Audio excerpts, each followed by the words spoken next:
day than we had in Australia.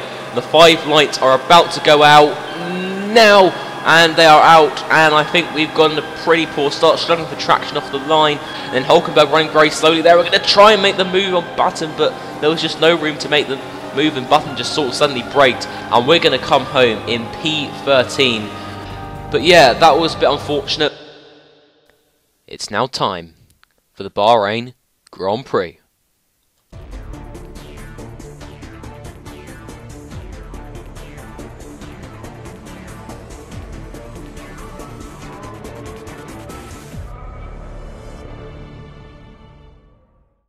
Hey guys, what is up? It is StopMat1998 here, and I am here with the 3rd episode of my F1 2014 career series. We are here today for the Bahrain Grand Prix, and I have a feeling that our pace will be a lot better over the course of this weekend than it was in Malaysia, because I feel that the car has a lot more grip. That is what Freddie felt over practice, especially. Look at that, going fastest in the middle sector, although he does run a little bit wide, which probably did cost him a couple of tenths, but actually 3 tenths up on Nico Rosberg's time. So things are going very well for him, and also at this point he was very low on fuel, so that's why he was going even faster. But now going into this last corner now on the X, got in a pretty good X actually, although the back end did step out a little bit. But where is he going to go with this time? It's only a little improvement actually in the end, but it does put him within 800 or within 900ths of Nico Rosberg's time. But now he skips straight on into Q1, and I think we're pretty confident for this weekend, but not if this happens. Basically, that was the curb launching us into the wall, and that is unfortunate because that has really cost Freddie some crucial qualifying time really. So he's going to have to get back to the pits and get it repaired, and indeed he did, and he managed to get back out on track again. So we're the only car not to set a time yet, but now we go over the curb there, and we're 8 tenths up on Maldonado's time. So I really think getting out of Q1 will be quite easy this race, I've got to admit, compared to Malaysia, because obviously we do have a couple of upgrades in this race. Obviously remember our R&D objective in the last race, we've got that part here this weekend, although it was to reduce tyre wear, so that may come in handy during the race, you never know, but it seems to be working here in terms of our paces. We've now gone 12th, just over a second off Rosberg's time, so we now skip into Q2, and we are currently 14th position, but we are improving on this time. But I still don't think it will be enough to get into Q3, which is unfortunate. But again, getting higher than 14th positions, because by the looks of it, it seems as if our objective is 15th place. But once again, our teammate Nico Hulkenberg is just in another world, really, in terms. It doesn't really seem like the same car we're driving, but at the end of the day, it is. And we're going to come across the line now to set a 1 minute 35.7, which puts us 13th, and really, that is it for this session. So that means we're going to be starting P13 on the grid, in between the 2 Toro Rossos. Now, as you can see, our teammate in 6th position. I'm not sure if that's actually where he starts on the grid, but a very good qualifying session, actually, better than most races. So things are on the up, and let's hope that the Bahrain Grand Prix can be a good one. So here in the garage now, deciding our strategy, and I think we're going to do the alternate strategy once again and start on the prime tyres, as I feel this might be quite helpful. I don't think overtaking will be too much of a problem on this track, so I think that overall, possibly putting on the prime tyres might be the right way to go. We'll see about that as we go out on track, ready for the Bahrain Grand Prix, and let's hope that today can be a points finish.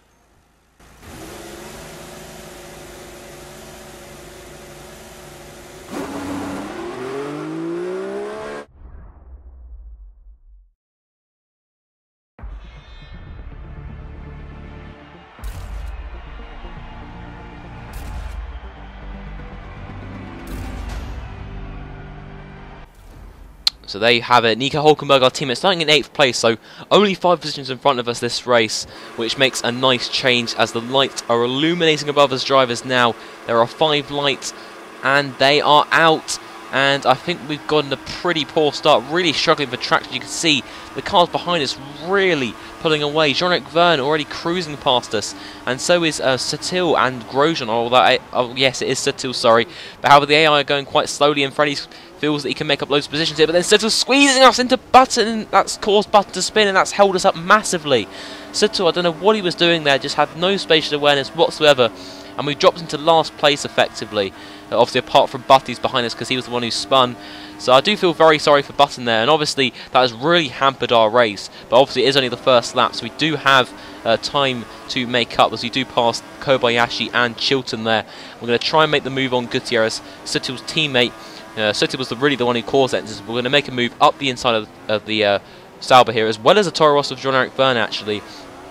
Very optimistic there from Freddie, but in the end the moves did pull off. He pulled off the moves, but the thing is, really overtaking is absolutely crucial in this race, and really we can't be doing things like that. Again, that's lost us the positions to Gutierrez and Jean-Eric Vergne. Basically, Freddie just got on the curb and he broke on the curb, and that basically means that you lock up. So that was unfortunate. Let's just hope we can gain those positions back as soon as possible, as really we don't want the AI to pull away, because at the moment we're in 90th position and we feel we can get a lot out of the car in this race compared to Malaysia and Australia. So let's hope we can do that. We really don't want to let Jean-Eric Vergne, but however he's harvesting his ERS at the end of the straight, and we're actually going to take advantage of that by making a move down the inside, and we've made it stick. Fantastic composure there from Freddie as we now skip onto lap 3, and Gutierrez and Lotus are getting held up by, I think it's Marcus Ericsson and Jules Bianchi, and there is Ericsson. In fact, we're going to go for a very ambitious move there. Fantastic stuff from Freddie. Brilliant move there, really showing that he is a brilliant overtaker and a brilliant battler, as we do make another move on Gutierrez. Freddie Gray, I mean, he's really a joy to watch with all these overtaking. He always goes for an overtake. He's always been a fighter. Anyway, back onto this race, and getting on to lap 5, we were really struggling to catch Bianchi actually, which was a bit of a shame, to be honest. I don't know what was up. We were getting incredibly poor traction, which I just thought was strange, because in practice we had no issues like this. As you can see, Button just cruised past us there, but then I don't really know what happened there. He just outbroke himself. Must have locked up or something. I've never seen that from the AI before. But anyway, Freddie is going to hopefully try and catch Bianchi now. He's just pulling away a massive amount, and I don't know why this is. Bianchi is very fast at Marussia, credit to him. But now skipping on to lap 6, Bianchi unfortunately ran wide at the last corner. Seems as if the AI are making a lot of mistakes around this Bahrain International Circuit, which is a shame to see really, as we do set our fastest lap of the Grand Prix on lap 7, and we do have, in fact, our teammate Nico Hulkenberg coming out just behind us.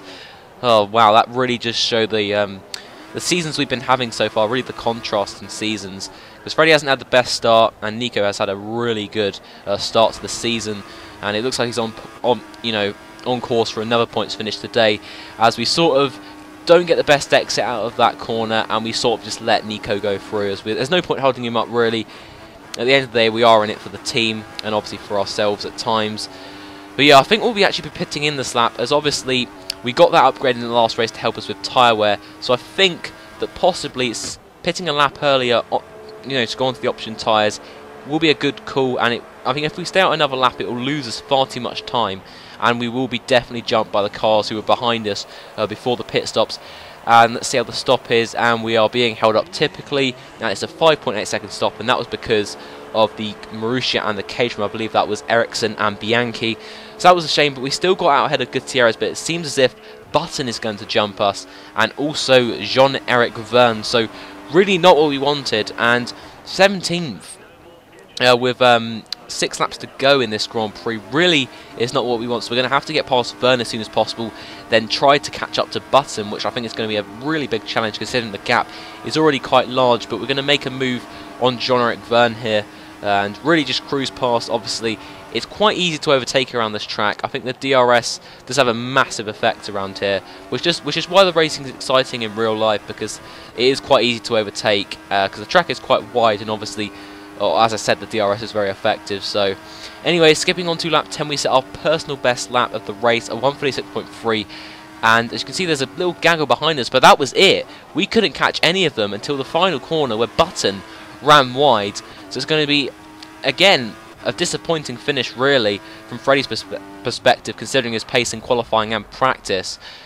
But really, I hope Suttil has a penalty for what he did. I think Freddie really wants to have a penalty, because I suppose there wasn't really much that he could have done, but I think he should have been a little bit better with his spatial awareness. And what a surprise, he doesn't have a penalty, so he finishes ahead of us unfairly. That was really, really unfortunate in my opinion.